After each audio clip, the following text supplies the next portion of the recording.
Okay, so tonight we are focusing on our third grade economics overview presented by myself and Jenny HD. We are really going to be diving in today, again, focusing on econ because econ in elementary school isn't always thought about. We think about econ in high school and middle school courses. However, it is imperative that the foundation is built at a younger level. So tonight we're going to go ahead and start. We want to just give out the reminder that in order to be successful social studies learners in each grade, it is imperative that our students have gained that fundamental understanding through prior years. All of the lessons that you do and the support for social studies that you can give in the curriculum will directly impact your students' success throughout their education.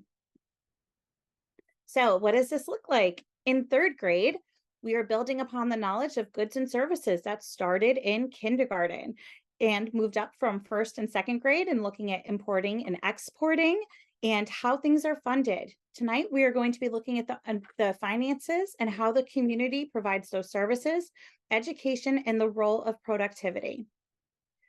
Our takeaway from third grade truly needs to be, and again, building upon that foundation, that students must have an understanding of how community services are funded and prepared for.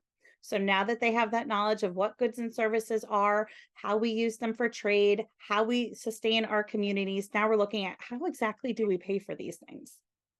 So our economic overview for third grade in our objectives are the first one that students will be able to identify the resources in Connecticut that are used to make goods and services. Students will be able to describe the role of financial institutions in the use in goods and services. Students will be able to explain the role of taxes to fund community services. And they will be able to describe the relationship between funding education and technology to those of industrial and community output and productivity. Once again, we are a collaborative learning community. So please feel free to share any standards-based learning activities in the chat as we deep dive through these standards. And I do think that it is important to say that some of the activities that you are going to see tonight are at a lower cognitive level than necessarily what is expected in third grade.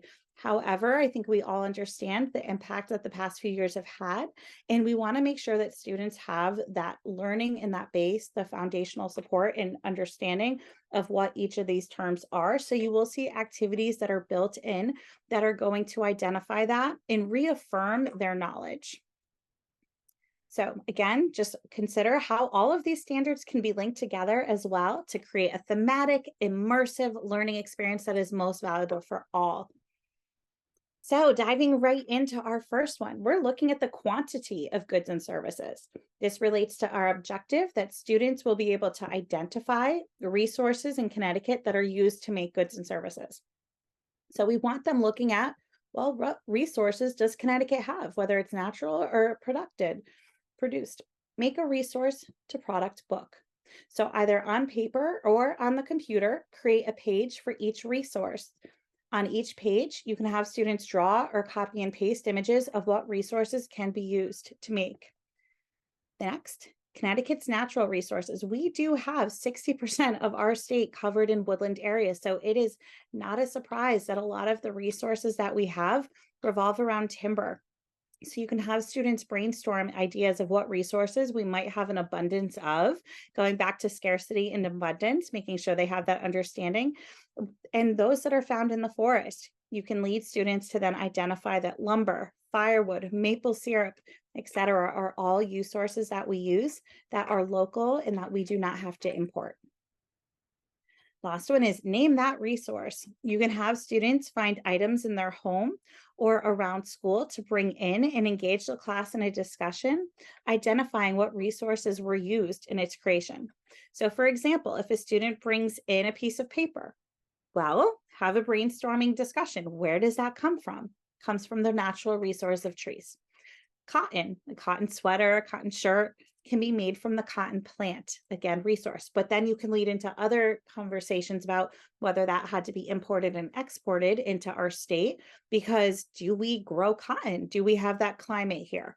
There's a lot of extensive activities that you can do that base it off of earlier grades where students should have that foundational knowledge to be able to say, oh, we can't grow cotton because our conditions are this. And so therefore we would need to import. Again, pulling back on that first grade knowledge. Resources in literary connections are our natural resources, the United States Connecticut book, and explore natural resources. You can dive into each of these to really look at what is prevalent here in Connecticut, and then of course our Connecticut book itself. Our next standard has to do with describing the role of financial institutions in use in goods and services.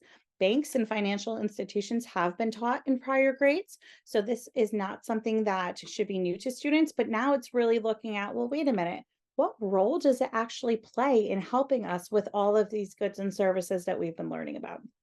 So the first one is a classroom bank. As many of us have, it is wonderful to have a classroom job list, right? And a lot of schools will have a PBIS where you are able to earn money in certain ways, school bucks, if you will. So you can incorporate all of those school positivity initiatives into these activities. So the first one is classroom bank. You can organize a classroom employment center if you don't already have one, and pay students money or school bucks that they can have in a classroom bank. At the end of the month, you can tell the students that their amount of money has increased. They haven't spent any maybe at a school store, so therefore they have now earned interest. You can explain the role that banks have and financial institutions in our areas have that actually increase the money if we're not withdrawing it. So just a wonderful graphic that is provided by Credit Money Monkey, excuse me, is really just a great visual for students to understand. You have money that maybe you've earned, you place it into the savings account, the bank then uses that money to lend to other businesses and they charge them interest to do so. The bank takes that interest for borrowing money and they return it to you. You can then earn the interest from the bank for letting them lend your money elsewhere. And then the bank keeps the remainder. And then again, you can have money that is put in or the money continues to grow. So just a wonderful visual idea of how this works for students. In our next one, we are continuing on with role play regarding the same standard. You can divide the class into two groups, bankers and clients. It's always fun when you can get students involved and up and working and moving around the classroom and really living out this true experience. So you can explain to them that clients are everyday community members, whether it's moms, dads, teachers, or workers, who are all trying to grow their money and make a decent life for themselves and their families. You can explain that the bankers are all individuals who work at the bank, who are also members of the community. You can have the bankers set up their desks as their bank office, and community members go to their bank offices to complete task cards, such as deposit money, withdraw money. And you can, again, play on the fact that, well, if you're depositing money and you're keeping it there, your money's increasing. But if you're withdrawing the money, you're not earning that interest. In investments, and then again, they can take out loans. You're not going to take out a loan for a house necessarily, but maybe you're taking out a loan for something in the classroom that is tangible that the students are going to want. So again, getting them active and really living that true experience. Literary connections that revolve around our financial institutions are Money Smarts, Earn, Save, Spend, and Give, which is a survival guide for students that are at this age level. I skipped one. Do I need it or do I want it? Again, looking at goods and services, but also with that tangible financial connection to it. Investing for Kids, How to Save, Invest, and Grow. And then a fictional story that was quite cute was Rock, Brock, and the Savings Shock. So I'm sure you can imagine how this went for one versus the other who wanted to buy all the things, and the other one who kept their money in the bank. So a great connection for students where they can see the two once again play out. Our third objective revolves around taxes. So students will be able to understand the role of taxes to fund all of these wonderful community services that they have been learning about since kindergarten. First one is income tax, and again, building on that classroom, jobs, and banks activity. Excuse me.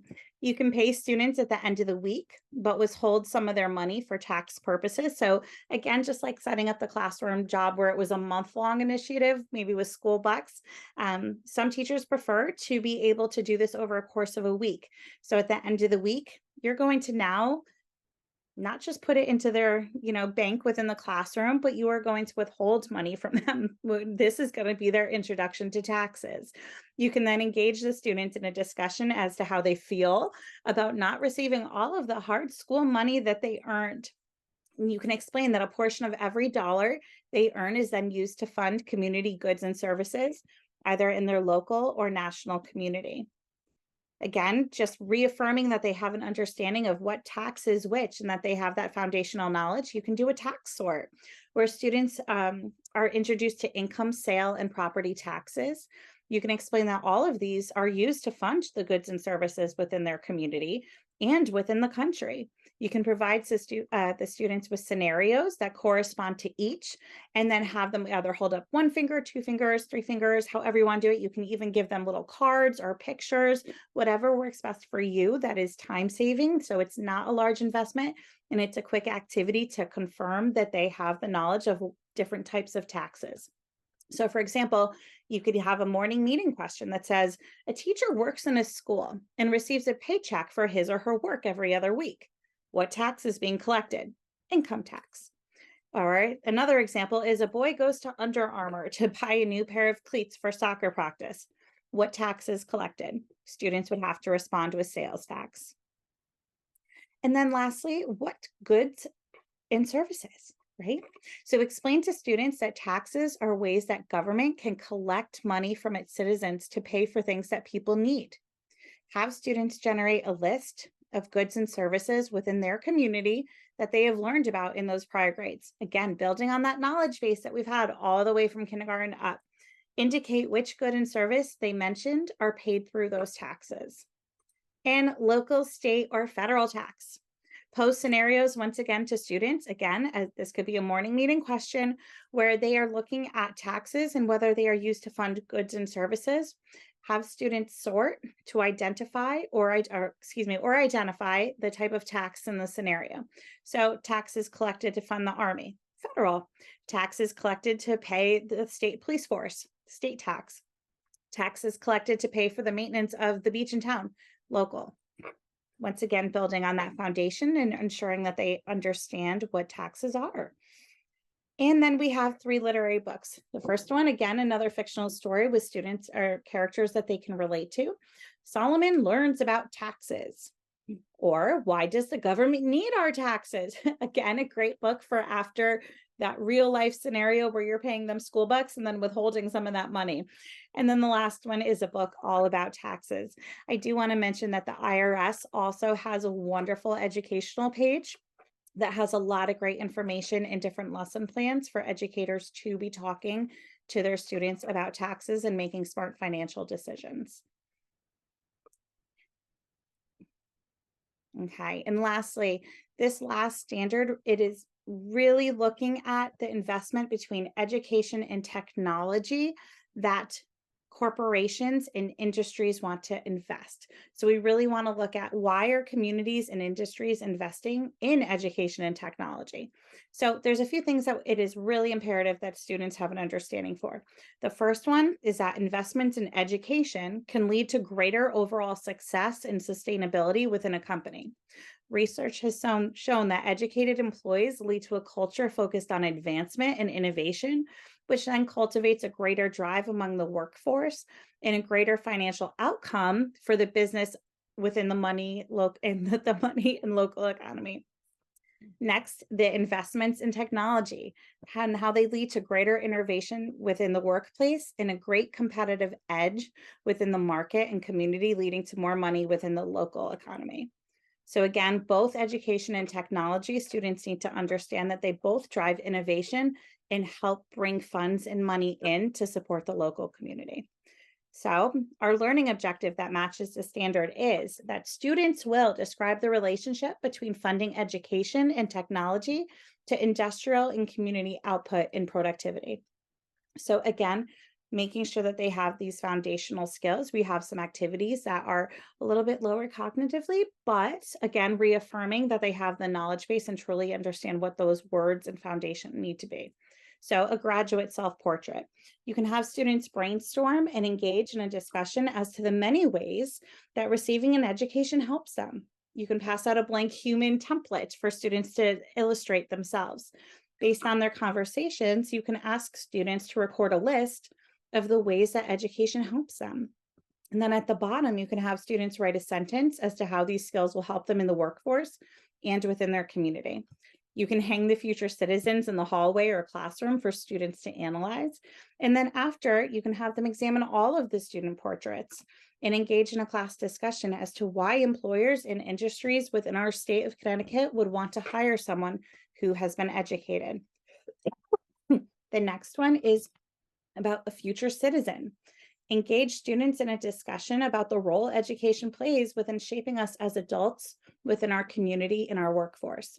So students can record their responses either whole group or on a Padlet.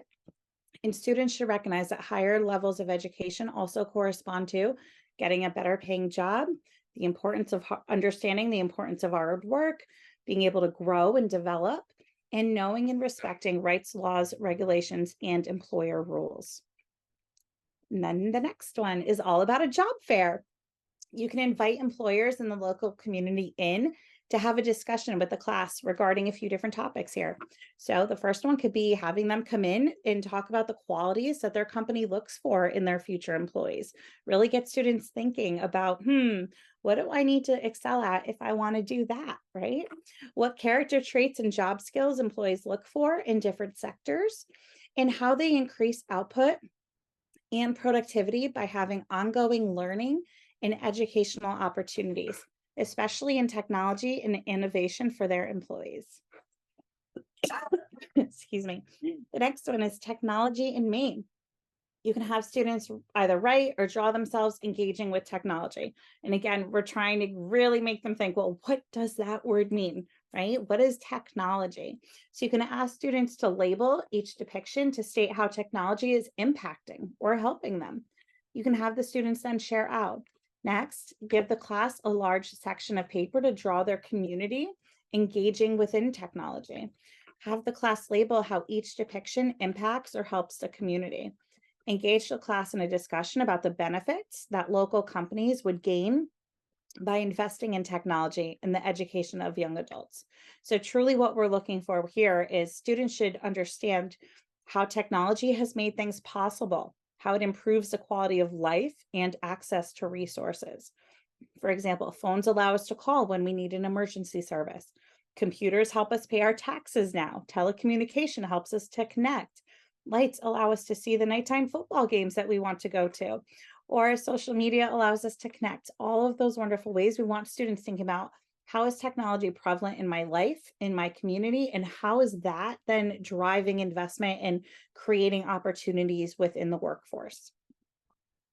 So the next one is called investment time. Explain that companies can invest in education and technology within a community because they benefit from it. It's not just an investment. There is a benefit that is associated. You can provide students with a chart of the various ways companies invest in the community and have students research and discuss the purpose of each. This can be done as a jigsaw activity or again as a morning meeting question. So they can be looking at clean energy, initiatives within the community, job training, machinery, computer technology, school partnerships, all of the ways that they are investing and then benefiting from hiring and training local students when they are younger so that they are wonderful employees for them in the future.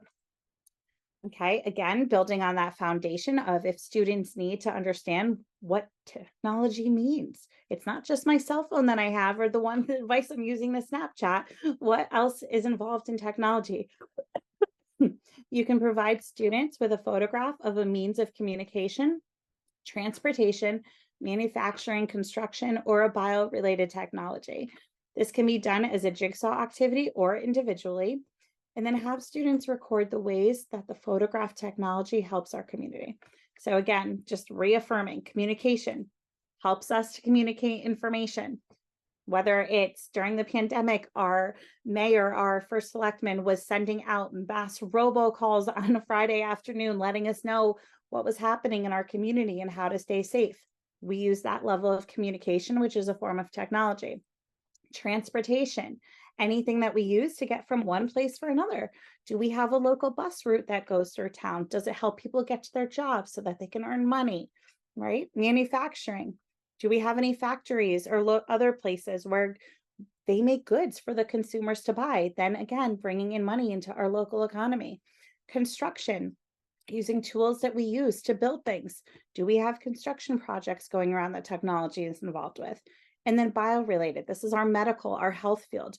How do we use these tools to help us with our health? How are they innovating at our local hospitals to keep us healthy, to support us in our health and so that we live long lives? And then lastly, here's our literacy connections for education and technology. The first one is the fascinating world of technology, which is part of a book series, Transformed: How Everyday Things Are Made. The biggest breakthroughs in medicine, there is a technology breakthrough series, which hits many of these different sectors. So there is a series that corresponds. And then Will, once again, those fictional characters that students can identify with. Will, the civil engineer, a city infrastructure story. Excuse me. And once again, building upon the words that we have built up from kindergarten, first, second grade, we have additional words that we are carrying over, but also being introduced to. So our vocabulary for third grade is finance, fund, invest, government, tax, industry, budget, local, services, state, productivity, partner, resource, income, federal, output, training, and goods. And once again, we have our progression showing that we have in kindergarten, we have a base set of words that are really our foundation. Some of those words are very prevalent and important to us, and they carry over to first grade. First grade, then some of those base words from kindergarten and first lean over to second, and then third, and so on.